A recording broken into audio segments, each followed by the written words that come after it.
Hello दोस्तों। तो स्वागत है आपका हमारे YouTube channel My Target by Maurya sir पे। तो आज हम लोग देखेंगे कक्षा 10 का एनसीईआरटी मैथमेटिक्स, और इसमें हम लोग पढ़ रहे थे 3.7 प्रश्नावली, जिसमें हम लोग इसे ऐच्छिक भी प्रश्नावली कहा जाता है। और कहा जाता है कि ये परीक्षा के दृष्टि से नहीं है, लेकिन आ जाता है इसमें से भी क्वेश्चन, तो ये भी बहुत इंपॉर्टेंट है। और इसमें हमने 3 क्वेश्चन पिछले वीडियो में डाल रखे हैं, और ये हमारा प्रश्न संख्या चौथा है। तो देखिए इसमें चौथा प्रश्न क्या कह रहा है। बोल रहा है कि एक कक्षा के विद्यार्थियों को पंक्तियों में खड़ा होना है। यदि पंक्ति में 3 विद्यार्थी अधिक होते तो एक पंक्ति कम होती। यदि पंक्ति में 3 विद्यार्थी कम होते तो 2 पंक्तियां अधिक बनती। कक्षा में विद्यार्थियों की संख्या ज्ञात कीजिए। तो यहाँ पे क्वेश्चन थोड़ा सा इसमें हम लोग समझ लेते हैं रफ साइड में, और समझ लेने के बाद ये बहुत ही आसान हो जाएगा क्वेश्चन। और यदि सभी वीडियो आप देखना चाहते हैं तो हमारे प्लेलिस्ट में पड़ा हुआ है। इस चैनल को सब्सक्राइब कर ले, बेल आइकन को हिट कर दे, ताकि जो आने वाला है इसके बाद का भी प्रश्न और इंटरमीडिएट यानी कि 11th-12th का भी अगर आप मैथमेटिक्स का प्रिपरेशन करना चाहेंगे तो उसके लिए भी ये चैनल अवेलेबल है, वीडियो अवेलेबल करता है। सो सब्सक्राइब करके और बेल आइकन जरूर हिट कर दे। तो चलते हैं हम लोग क्वेश्चन पे। तो यहाँ पर ध्यान दीजिए कि सबसे पहले थोड़ा सा इसमें समझ लेते हैं रफ साइड में, है ना। तो यहाँ पर ध्यान दीजिएगा कि ये हमारा क्या है। मान लीजिए कि ये विद्यार्थी में कोई ग्राउंड होगा या कक्षा ही है, मान लीजिए, है ना। तो बोल रहा है कक्षा में विद्यार्थियों की कुल संख्या ज्ञात कीजिए। तो क्या किया गया है कि ये पंक्ति बनाया हुआ है, एक पंक्ति, ये 2 पंक्ति मान लीजिए, 3 पंक्ति, 4 पंक्ति, ये 5 पंक्ति हो गया। और प्रत्येक पंक्ति में 6 बच्चे हैं, मान के चलिए 6 बच्चे हैं, यानी कि यहाँ भी 6, 6 यहाँ भी, यहाँ भी, यहाँ भी, और इसी प्रकार यहाँ भी। ठीक है, ये लास्ट वाला का मैं नहीं बात कर रहा हूँ। ठीक, 1 2 3 4 5, ये 5 पंक्तियाँ हैं जिसमें विद्यार्थी, प्रत्येक पंक्ति में 6 विद्यार्थी हैं। तो अब हमें बताइए कि इस पूरे पंक्ति में विद्यार्थियों की कुल संख्या कितना हुआ, इस कक्षा में कुल विद्यार्थियों की संख्या कितना हुआ। तो आपका आंसर होगा कि 5 पंक्ति है और 6 हमारा क्या है, 6 बच्चे हैं प्रत्येक पंक्ति में। तो एक पंक्ति में जब 6 हुए तो 2 पंक्ति में 6 दूना 12, 3 पंक्ति में 6 तिया 18, 4 पंक्ति में 6 चौक 24, फिर 5वीं पंक्ति में 6 पचे 30। कहने का मतलब है कि 6 बच्चे हैं और 5 पंक्ति है, तो 5 में 6 का गुणा कर देंगे तो क्या आ जाएगा, हमारा कुल बच्चों की संख्या आ जाएगा, यानी 30। हम बता सकते हैं अब कि इस कक्षा में जो है कुल विद्यार्थियों की संख्या कितना है, 30 है।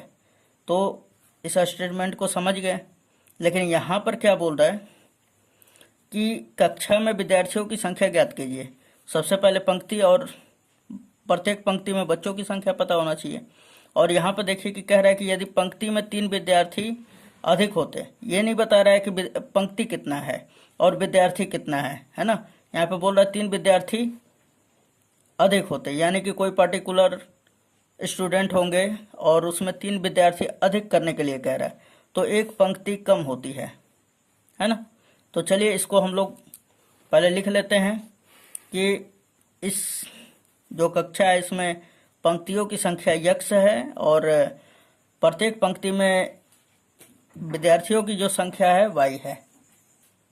तो हमें यहाँ पर कक्षा में कुल विद्यार्थियों की संख्या ज्ञात करना है। तो क्या पहले मानेंगे दोस्तों, तो सबसे पहले मानेंगे कि पंक्ति की संख्या जो है यक्ष है और प्रत्येक पंक्ति में विद्यार्थियों की संख्या क्या है, y है।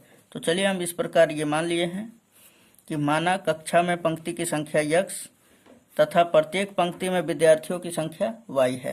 तब अब बताइए कि जब पंक्ति की संख्या यक्ष मिल गया और प्रत्येक पंक्ति में y स्टूडेंट है, यानी कि y विद्यार्थी है, तब कुल कक्षा में विद्यार्थियों की संख्या क्या हो जाएगा, तो कुल विद्यार्थियों की संख्या बराबर यक्ष गुणे y, है ना।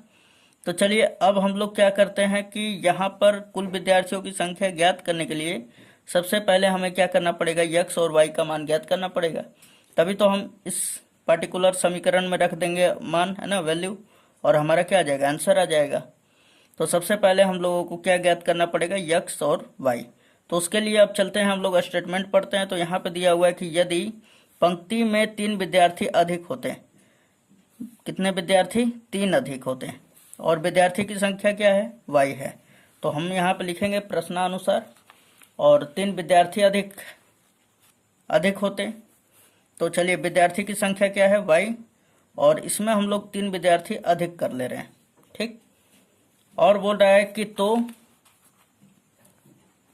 तो एक पंक्ति कम होती, जब 3 विद्यार्थी अधिक होते ना तो पंक्ति की संख्या कितनी होती? 1 कम हो जाती। तो पंक्ति की संख्या हमने क्या माना है? x, तो x में से 1 कम हो जाता। तो चलिए, x में से कितना कम हो जाता है? 1। तो हमने 1 कम कर दिया। तो कुल विद्यार्थियों की संख्या क्या होगा? तो पंक्ति गुणे पंक्ति क्या मिला हमें? x-1, और बच्चों की संख्या, प्रत्येक पंक्ति में बच्चों की संख्या क्या है? तो y+3, और इन दोनों का गुणनफल ही बराबर हो जाएगा कुल विद्यार्थियों की संख्या के। तो चूंकि यहाँ पे इस तरह ब्रैकेट डाल दे रहे हैं हम, ठीक, क्योंकि गुणा करना है हमें ना, तो हमने गुणा कर दिया, और ये बराबर है कुल विद्यार्थियों की संख्या के। और कुल विद्यार्थियों की संख्या क्या है हमारे पास? xy। सो यहाँ पे लिख देंगे xy, ठीक। अब आपको समझ में आ गया होगा। तो चलिए, अब इसका मल्टीप्लाई करके और इसे 2 चरों वाला रैखिक समीकरण बनाते हैं। तो x में y का मल्टीप्लाई होगा तो कितना होगा दोस्तों? xy, और x में 3 का होगा तो +3 में तो +3x, उसके बाद -1 का y में होगा तो -y, और -1 का +3 में होगा तो -3, इज इक्वल टू क्या हो जाएगा? x into Y.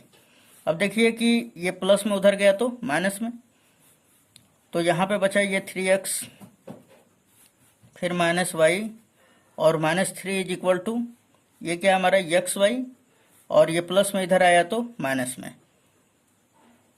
तो अब यहाँ पर ध्यान दीजिए कि xy में से xy घटेगा तो क्या मिलेगा हमारा? 0 मिल गया।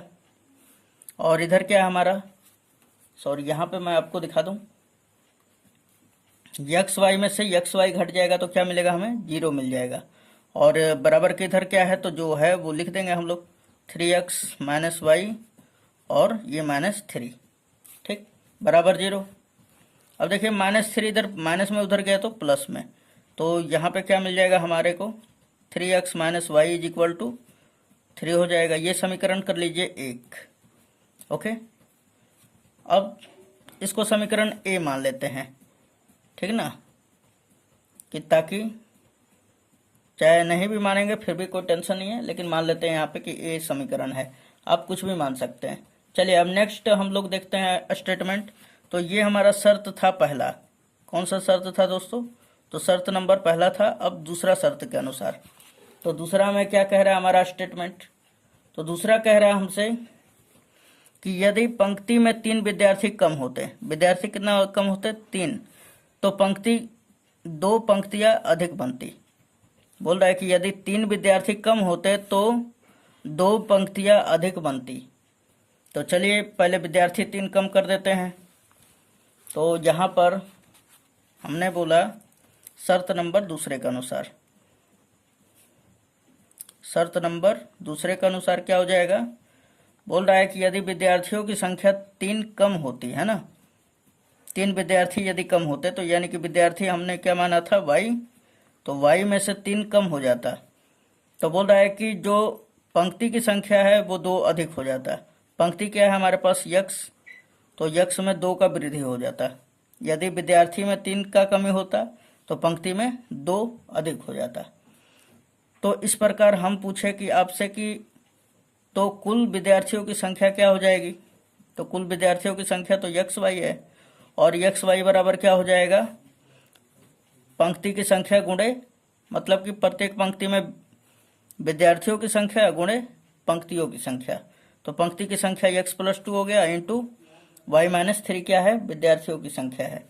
चलिए, x का y में मल्टीप्लाई कर देंगे तो क्या होगा? xy, फिर उसके बाद x का -3 में गुणा होगा तो -3x, फिर +2 का y में होगा तो +2y, +2 का -3 में होगा तो प्लस माइनस 3 दूना 6, बराबर क्या हो जाएगा? x y। अब देखिए इसे, ये प्लस में अगर इधर आएगा तो माइनस में, या आप इसको ही इधर लेके आइए तो ये कट जाएगा, यानी कि इससे ये वाला। तो फाइनली इधर क्या बचा हमारा माइनस जीरो। तो ये लिख लेते हैं हम लोग। तो ये यहाँ पर -3x + 2y - 6 = 0।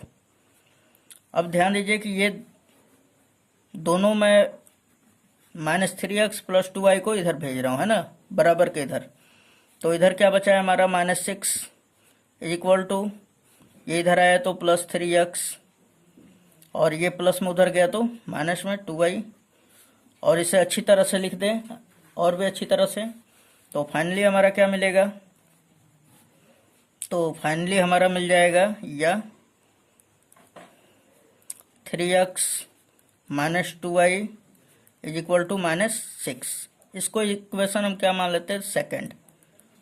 अब यहाँ पर ध्यान दीजिएगा कि समीकरण 1 को देखिए क्या दिया हुआ है, 3x - y = 3। और समीकरण 2 में देखिए कि 3x - 2y = -6, है ना। तो हम लोग यहाँ पे विलोपन विधि लगा देते हैं और हल कर देते हैं, x y का मान आ जाएगा। सो हम यहाँ पे लिखेंगे विलोपन विधि से। तो चलिए विलोपन विधि से लिख देते हैं। तो यहाँ पे हमने लिख दिया विलोपन विधि से समीकरण 1 3x - y = 3, और 2 क्या दिया है, इतना। तो अब देखिए कि ये वाला और ये वाला बराबर है, तो हम लोग क्या करेंगे कि समीकरण 1 - 2 कर दीजिए केवल, है ना। तो ये भी प्लस में है और ये भी प्लस में है, तो एक माइनस में हो जाएगा अगर माइनस कर दे रहे हैं। अगर जोड़ दे रहे हैं तो फिर नहीं कटेगा, है ना। सो हम यहाँ पे क्या लिखेंगे, समीकरण 1 - 2 से। समीकरण 1 क्या दिया हुआ है, 3x, जैसा कि आप यहाँ पे देख पा रहे हैं 3x - y समीकरण 1 दिया हुआ है बराबर 3।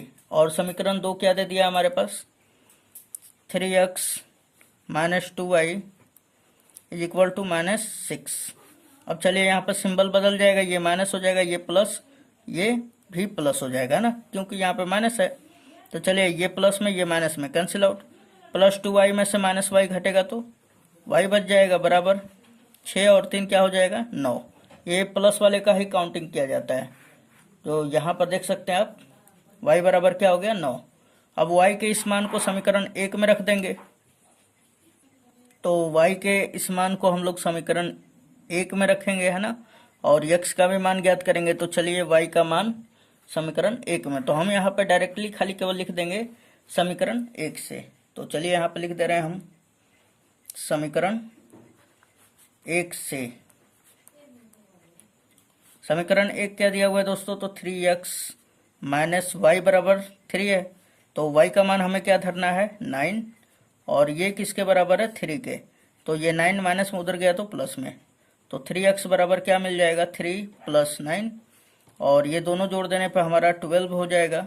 और 3 इधर मल्टीप्लाई में इधर आएगा तो डिवाइड में, सिंपली x बराबर क्या हुआ, 12/3, कटा देंगे तो 4 आ जाएगा। यानी x बराबर हमारा 4 आ गया और y बराबर 9, है ना। तो अब ध्यान दीजिए, ये तो हमारा क्या हुआ, x y का मान आया है। लेकिन हमें क्या निकालना है, कुल बच्चों की संख्या। और कुल विद्यार्थियों की संख्या क्या है कि कुल विद्यार्थियों की संख्या बराबर x y। तो x और y का मान रख देते हैं यहाँ पर। तो इसलिए यहाँ पे लिख देंगे कि कुल विद्यार्थियों की संख्या बराबर, तो यहाँ पे हमने लिख दिया कि इसलिए कुल विद्यार्थियों की संख्या बराबर x y। x का मान 4 है, y का मान 9 है, 9 चौके 36। तो कुल विद्यार्थियों की संख्या कितना आ जाएगा, 36। तो उम्मीद है दोस्तों ये सारा आपको आंसर समझ में आया होगा। और यदि अच्छा लगता है तो इस वीडियो को लाइक ज़रूर करें, ठीक है। और वीडियो को बनाने में बहुत ज़्यादा काफ़ी कष्ट होता है, प्रॉब्लम होता है, लेकिन यहाँ पे प्रॉब्लम तो अब आपको कैसा लगा होगा ये प्रश्न का आंसर। यदि अच्छा लगता है तो प्लीज़ आप कमेंट में ज़रूर लिखें। और यदि आपको और भी किसी चैप्टर से मतलब आपका प्रॉब्लम हो रहा है तो आप हमें कमेंट करके ज़रूर बताएं। आपका मैं जो प्रॉब्लम है सॉल्यूशन करने का कोशिश करूँगा, ठीक है। तो मिलते हैं नेक्स्ट वीडियो में दोस्तों। तो अगर आप पूरा वीडियो देखना चाहते हैं तो इस चैनल को ज़रूर सब्सक्राइब कर लें, बेल आइकन को ज़रूर हिट कर दें ताकि जो आने वाला नोटिफिकेशन है वो आपसे छूट ना जाए। तो मिलते हैं नेक्स्ट वीडियो में, धन्यवाद।